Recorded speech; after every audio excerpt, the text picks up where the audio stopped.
Now look at chapter 4. Here's the second sign. We're going to go faster and faster because I don't want you to miss any of these and want to cover them all. Sign number 2 starts in verse 46 of chapter 4. And Jesus came again to Cana of Galilee. He kind of likes that place. It was very close to Nazareth, where he had made the water into wine. And there was a certain nobleman whose son was sick at Capernaum. Nobleman, royal official. This fellow was somewhere in the political hierarchy. And Capernaum is about 17 miles away. 14.67, some say 15 miles, 17 miles, under 20 miles. But back then, it takes about 5 minutes to walk a quarter mile, so it takes 20 minutes to walk a mile. And so, you know what I mean? We're talking about several hours walk here away. And so this nobleman's son was sick at Capernaum. Verse 47. He heard Jesus had come out of Judea, that's in the south, into Galilee, that's in the north, and he went to him and implored him. So he heard Jesus was coming, and he starts walking from Cana. And he walks for 3 hours. Or maybe he rode in a chariot, since he was a wealthy fella, and so maybe it took just an hour. But he came a distance and went to him and implored him, verse 47, to come down. Because Cana, remembers, up on top of a hill, and Capernaum is down on the water in the Sea of Galilee, 600 feet below sea level. So come on down, heal my son, for he was at the point of death. Then Jesus said to him, unless you people see signs and wonders, you will by no means believe. And the nobleman said to him, Sir, come down before my child dies. And Jesus said, go your way, your son lives. So the man believed the word that Jesus spoke to him, and he went his way. Look at verse 51. Now as he was going now down, his servant met him and told him, saying, your son lives. So here he's left Cana of Galilee, going back to Capernaum, and here comes a servant and meets him on the road. And look what he says. Your son lives, 52. And he inquired of them the hour when he got better. And the servant said to him, yesterday at the 7th hour the fever left him. So the father knew that it was at the same hour in which Jesus said to him, your son lives. And he himself believed, and his whole household. Now look at what verse 54 says. This again is the what? You see the structure of the book? The whole book's built around these signs that John picked to prove a point. What's he proving here? Well, Jesus is, in the water to wine, the Lord of what? Creation. You know what the second sign is? Jesus is not hampered by time or by space. He can do something 17 miles away, right where he is. He can just, and it'll happen exactly the moment he speaks.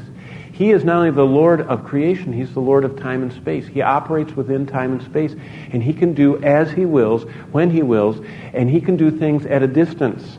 He doesn't, the people didn't need to throw all the sick people in front of him. He could heal them where they were, if he wanted to. See, he is the Lord of time and space. He has all power. See, that's what this book's about.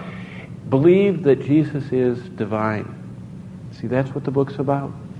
Matthew says, believe that he is the promised King of Israel. Mark, that he's the servant of God. Luke, he's the perfect man. John, he's truly God. And that's what the book's about. And so here it's demonstrated. He is the all-powerful Lord of time and space.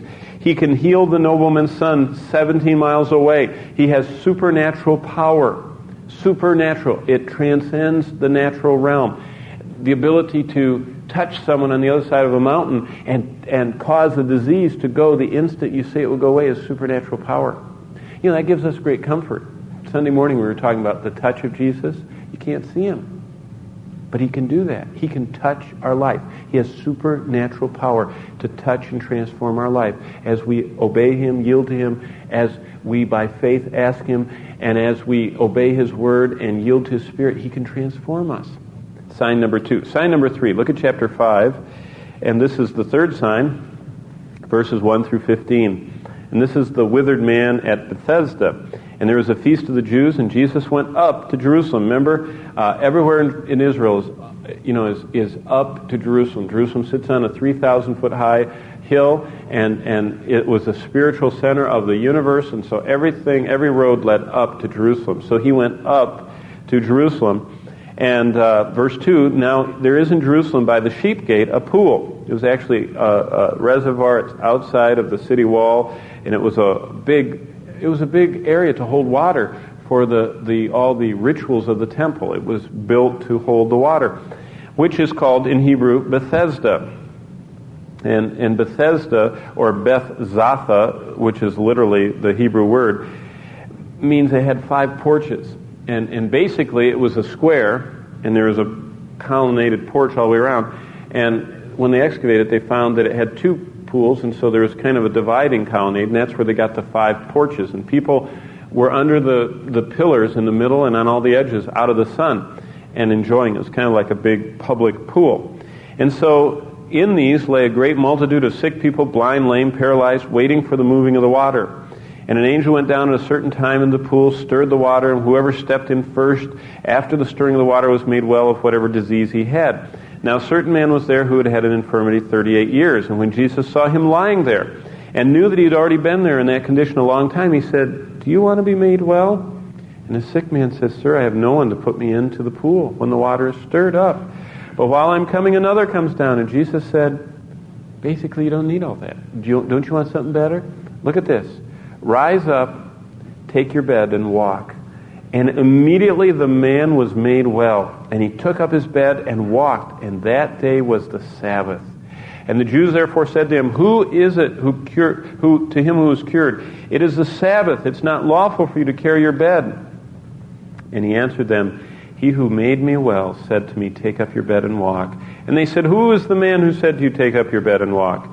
But the one who was healed didn't know, and Jesus was withdrawn, and on it goes. This was Jesus' third sign. And this third sign was, what Jesus did was, he said, "I am the Lord over sickness and over your human body. I am the one who can speak, and I can do something that hasn't been able to be done for 38 years. He says, "I am the one that gives power to the human body." And just for you in the back of your mind to think about, one of the kings of Israel was indicted by God because it says he sought the doctors before he sought God. Now, we live in a very highly advanced medical culture. We have machines that can do everything. My mother, some of the procedures they're doing to her, putting compacted platelets into her. I didn't even know what compacted platelets are. I was talking to someone recently. I said, in a generation or two ago, my mother would be gone. She'd be dead. What they're doing nowadays is phenomenal. And you know what that breeds? It breeds us being very dependent on medical treatment. And as soon as something goes wrong, we run to the doctor. And we're not Christian scientists, and we're not denying sickness, and we're not saying that you shouldn't go to doctors. But what I'm saying, there's a spiritual principle. In a culture where money is elevated, you start trusting money. In a culture where medical technology is elevated, you start trusting medical technology. You know what God says? "I want you to seek me first." Did you know that even when I take an aspirin, I always thank the Lord and ask Him, I say, I'm going to take this aspirin, I'm going to drink it in water, but I'm going to seek you first. It's just a little habit that you should get into. Not to trust the pill, the doctor, the procedure, but the God who is the Lord of sickness.